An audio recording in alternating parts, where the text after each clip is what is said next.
Hey everyone, hope you all are well. I'm kicking things off today by priming the eye area with some of my trusty Urban Decay eyeshadow primer potion. I'm just adding a few swipes of this to the eye area, and now I'm using a Sigma 3D HD precision brush just to blend this product into the skin. And in doing this, it'll ensure our shadows apply and blend nice and smoothly and last all day long too, which is naturally what we want after all our hard work. My palette of choice today is the Too Faced Chocolate Gold palette, and I'm starting with Rollin' in Dough. This is a creamy beige shade and it has a matte finish to it. I've picked this up on the Nema Debs brush, which is just a fluffy blending brush, but I've picked the shadow up on the side of the brush, and I'm using this to pat the shadow down initially on the inner half of the eyelid, and then I'm sweeping and blending it up from there into the crease and under the brow bone, avoiding the outer half of the eyelid because I'll be adding other shadows there later on. I just want a little brightness to the eye early on. Now I'm taking an eyeliner pen and I'm lightly mapping out the shape of my liner first because it allows me to have a guide as to where to blend my shadows in from, and then as well as that it makes applying liquid liner easier to do later on. I've just got a guideline that I'll be colouring in. I'm not worried then about messing up after spending all that time blending my shadows beautifully. Nobody wants to fail at the final hurdle. So next then I'm taking the shade So Bougie. It's a light warm brown eyeshadow and it has a matte finish to it. I've picked it up on the Sedona Lace EB09 Universal Blending Brush and I'm adding this shadow into the crease. And as you can see, I've placed my brush down nearly on the tail of that winged edge and I'm blending my shadow in from that point and across the crease, making sure not to go past that line. This shadow applies beautifully. It's got a lovely velvety texture and I didn't need to layer it up to get the intensity that I wanted. One application has done the job. So next then I'm taking the shade Cocoa Truffle and I'm using this to add a bit of depth. It's in the same colour family as the previous shade, but it's a deeper brown and it has a matte finish to it as well. It is a little soft and powdery in the pan, but thankfully no issues when applying to the eyes. It applies nice and evenly and has that same velvety smooth texture to it too. Like with the previous shade, I didn't layer up the eyeshadow like I usually would. I was just happy enough with the intensity that I'd gotten from the one layer. I'm picking up that vibrant pink shade called New Money. It's a gorgeous, cool, pearlescent pink shade and I'm applying this to the outer third of the eyelid. I'm leaving a little gap at the tail because I'll be adding another shadow there in a moment. And I usually would use a setting spray with this type of shade, but I didn't, just to see how it would apply on its own, and I was really happy with the sheen and surprisingly I'd no fallout, which is always a major plus.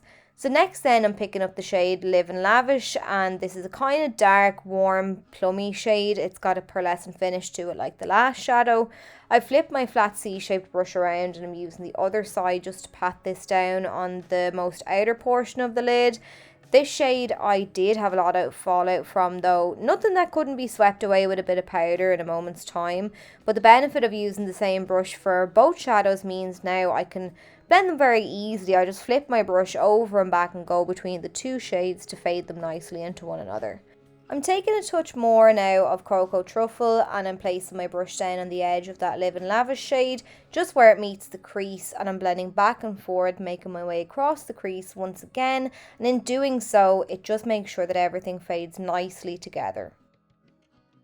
Now I'm taking my favourite liquid liner. I've been using it for years and years and it's only a few euro, works an absolute treat and lasts all day long. As you can see now, I'm literally just filling in that outline that I mapped out earlier on. You're literally just colouring it in, so there's no stress or fuss or fear of messing up the look at this point. So I went for a dramatic wing today. I always like to extend mine out towards the tail of my brow, but you can of course go for a smaller subtle wing if you like. Now I'm taking that Live and Lavish shade once again, this time on a Sigma pencil brush, and I'm patting this into the outer edge of the eye, wriggling it right into those lashes. Then going in with New Money on another pencil brush, patting this right next to the Live and Lavish shade, but keeping it mainly to the outer corner of the eye. And for the waterline then, I'm taking this nude retractable liner from Colourpop, running it back and forward just to make the eyes look a little bit bigger and brighter. So now I'm taking the shade Rich Girl, which is a nice glitzy kind of silvery golden shade. I'm using this on the Sigma pencil brush once again. This time I'm applying this around the tear duct of the eye to give me a nice pop to that area, and then I'm also going to take it underneath the arch of the brow, under the highest point of the brow, to give a nice lift and brightness to that area as well. So my lash of choice today is the Kiss True Volume Ritzy Lash. I didn't want something too big and dramatic because I wanted you to be able to see those nice pops of colour on the lid. So I've applied a little bit of glue, I've waited a minute or so for it to become tacky. Now I'm using the tweezers to place the lash down onto the outer part of the lid, just above the lash line, and once that's firmly stuck, I'm tacking down the other half of the lash. Now, I used a white duo glue, and sometimes if I'm doing winged liner, I'll use black glue. But with the white, you'll have to wait for it to dry, or if you're a little impatient like myself, just run the liquid liner over the edges to disguise the glue before it fully dries down. Now I'm using the Lancome Lashy Dome mascara to blend my own lashes in with the false ones.